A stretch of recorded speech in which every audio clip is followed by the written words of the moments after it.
তোর জন্য মাইয়া দেখেছি, শিগগিরই ছুটি নিয়ে বাড়ি আয়। স্যার, আমার বিয়ে ঠিক হয়ে গেছে, আমার 1 মাসের ছুটি লাগবে। কি বলছো হাল্ক? বিয়ের জন্য মাত্র 1 মাস?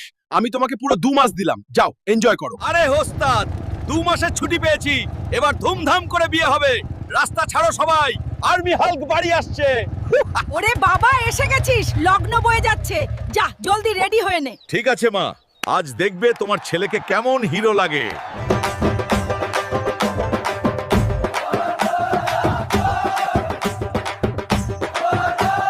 হালকা ভাই থামুন, হেডকোয়ার্টার থেকে ইমার্জেন্সি ফোন এসছে। হ্যালো হালকা ভাই, শিগগিরই আসুন, বর্ডার পরিস্থিতি খুব খারাপ, আমরা আর পারছি না।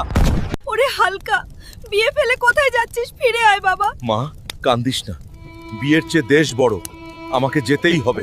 বন্ধুগণ, বিয়ে পরে হবে, আগে বর্ডার বাঁচানো মেন কাজ। তোমরা যদি সত্যি দেশভক্ত হয়ে থাকো, লাইক করে সাপোর্ট করো, বাকিটা আমি দেখছি। জয় হিন্দ।